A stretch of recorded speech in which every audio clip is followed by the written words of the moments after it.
Kid Ink coming off that big sold-out show at the Irving Plaza. A lot of people Talk don't know. about it. Kid Ink is out here selling out shows, which is why we put him on that big summer jam 2 years in a row. Yeah, man, it's exciting, man. I did the festival stage last year, and I remember them giving me the whole speech like, yo, it's certain artists who do the festival stage, and then they make the main stage next year. Talk about it. You know, so Now you on the main stage. It's exciting, man. We got the festival stage and the stadium stage. Get those tickets, Ticketmaster.com, Hot 97. You up there with, let's see, 50 Cent, Nas, Nicki Minaj, The Roots and Friends, Wiz Khalifa, Trey Songz.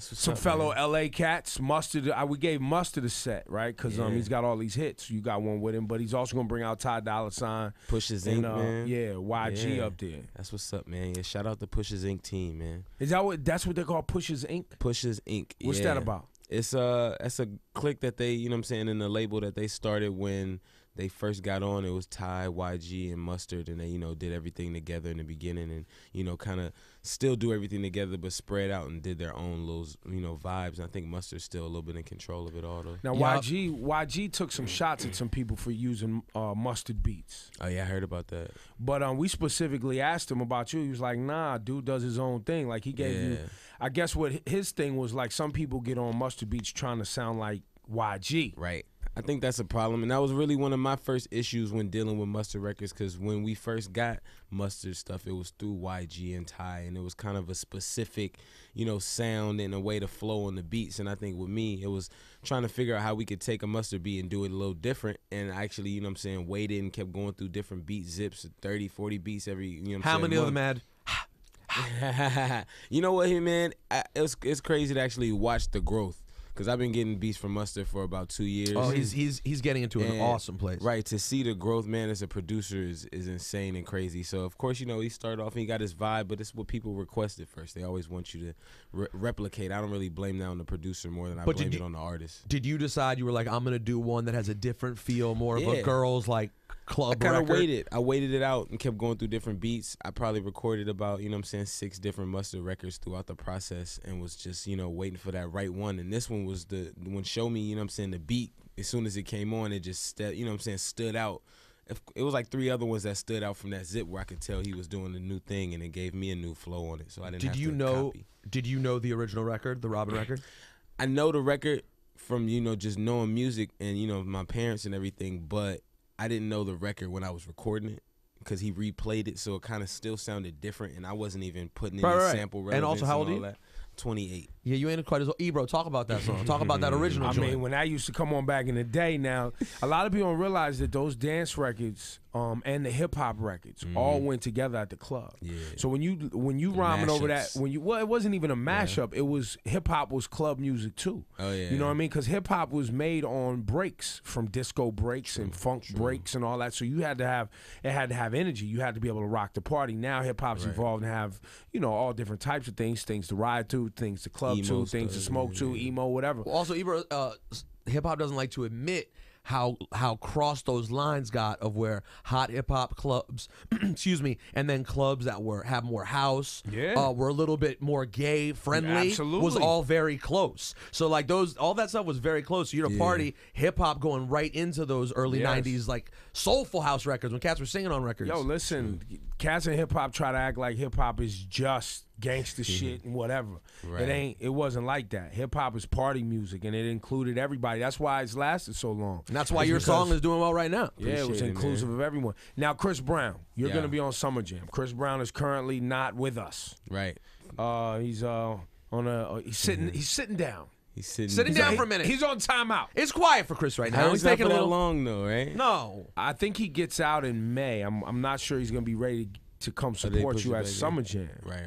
Have you made that call yet? Man, we've been trying to situate the whole thing because the whole first situation was getting the Main Chick video done. So we've been just going back and forth and shooting ideas, and it was like right before, you know, he took his And that's your new down. single. That's your new singles, Main Chick, with Chris Brown on that also. Yeah, man. Again, that was another record we did that night that, you know, with me, I'm always about letting the streets speak first and letting the singles come out naturally, man. And that was one that you know what I'm saying, the streets forced on me again, and they were like, yo, we love this. It has a different vibe from Show Me, even though it's the same, you know, kind of setup. It was still a different, you know what I'm saying, zone we were in. I don't think it was trying to replicate Show Me and make another one or anything like that. So, you know, we tried Is You Down with Tyga, and you know what I'm saying, we had some other records in between, No Miracles, and this was the one that really, you know what I'm saying, was striving to win. And I've been following your growth path a little bit. You have a lot of haters who don't feel like you've put in your time, but then on the other side, I see a lot of people show you love because they've been with you since the beginning. Yeah, man. I appreciate that. And you've kind of, there's a lot of people who don't do their research on you, because I noticed on the blogs you put something out, and on these websites, I think the one is hotnewhiphop.com, which is a humongous site a lot of people don't know about. Right. But that's one of those sites where they got a lot of trolls and a lot of people that really hate on hip hop, and you get a lot of love on that site. Like they put up a lot of your shit and it gets a lot of hits. Yeah. What is that crowd? What is that audience that you've kind of created this following? Like, who are they? Where are they from? I think the audience is really, you know, those kids who are kind of, you know, in between.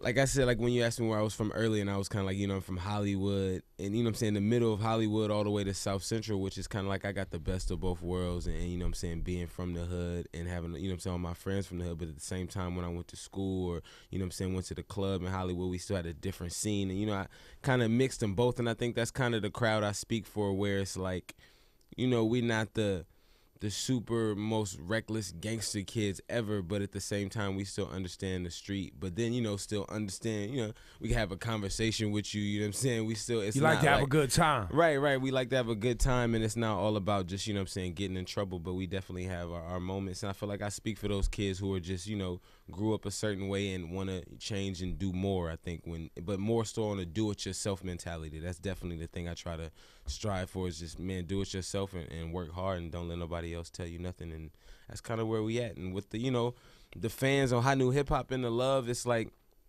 it's something, because, you know, I get a lot of hate too on the sites where people, you know, will think, oh, well, the numbers are fake or this and this and that. And man, I've never faked a number in my life. But the thing is you sell out concerts. Right. So I know cats that think they shit is moving. Right. And talk about they shit is moving and can't move a couple of hundred tickets. Exactly. That's You're what selling I'm saying. Thousands of tickets. It's all the numbers got to add up from everywhere. What size venues are you doing? Sorry to cut you off. The biggest venue we did for the tour so far was the Boston House of Blues, 2,500 sold out. Sold out? Yeah, so that's the 2,500 is a nice 2,500 to talk about it. It's very nice to get. Very nice show, man. Like I told y'all too, you know, my man who did the distribution, the digital distribution for Ink's album, he literally, we were in a meeting the other day. Let me put it this way. You're now the standard of success. So when he's giving people the talk, they do great work with their distribution. I'm sure they did a great job with you guys. Put them in the right places. Do great work, man. And he's now, when he's given the pitch of like, yo, if you want to work with me, he's like, I've given Kid Ink, like Kid Ink's gotten $1 million from us. Man, like that's from off the indie album. Indie stuff. And he said it still moves nonstop. Like probably competes with your major label album. Like it continues to move. Yeah, man. When my major label album came out, the independent album was neck and neck for a minute. And then, you know what I'm saying, went right back up. And then the EP, and it's dope, you know what I'm saying, that I was able to do the independent situation, write it out of my deal. And, you know, it's still something that I benefit off of from, and didn't really feel like, you know, people were like, oh, you did the independent thing for a year and then you went straight to this. And it's kind of like, I'm still making independent money and I still have my situations done. I feel like I just want to do more as a musician, so I had to do the major label. The whole thing now where everybody like tries to act like, oh, I'm independent and I don't want to get signed and I'm an underground artist. Meanwhile, there's people fronting like they're independent. Right. And they're on major joints. I'm not going to blow up anybody's spot because I don't want to ruin your whole marketing plan. And then there's people who are like, look, I did an independent album. Now I'm doing a major release. Right? You know what I'm saying? But there is a whole marketing strategy now because of the anti-major label or the anti-big business and and this illusion that the internet is controlled by artists and their independence and blah, blah, blah. Knock it off. Stop, man. Find the good music. Find the artists making good music that represent what you want to be a part of and support them. Don't do it based on whether or not they're independent. Because I'm going to tell you something. nobody's independent, my nigga. Right. They're all a part of a bigger bank, and it's all a Exactly. bigger piece of check coming All down. of them? Everybody. 90%. Even when you find out that it'll be, you know what I'm saying, the person who's not signed to somebody, but they're independent, and then they release their single, and then somebody who's works for the label has their own distribution company independently, all but the they're same. still using all the same label connections It's to all the the same. You know what I'm saying? True it's, indeed. right. It's just probably. And are you really independent when you got one of these big managers representing you, a CAA or a William Morris or whoever? You're independent, but you have an agent and you also have a big manager. Right, like you just don't man, have a major label deal. I wish I had that when I was independent. When I was independent, it was really me, DJ Ill Will, and you know what I'm saying, our team that we put together of people that we run with, and that's it. It wasn't no Well, tell people this. inside label, you know what I'm saying, situation. So how did you figure out from that spot how to make money? How did you figure out, like, oh, I'm going to go to a digital distributor and they'll be able to put, like, a lot of people don't know how to cross that barrier. I think, you know, it was definitely, of course, you know, the shows, getting money from shows came out of nowhere. That was one of the things where you just start getting requests from promoters, you know what I'm saying, just out of nowhere. And luckily, you know, I had a booking agent who early on hopped on the situation and handled all that for me so I could, you know what I'm saying, really build this show brand. But as far as making money from music, it was really a thing where we didn't know how we were going to make money from the actual physical CDs or the songs and the MP3s, more so than we were just having fun and making a bunch of records and really, you know what I'm saying, working the mixtape game, and then just meeting different people along the lines gave us ideas. And,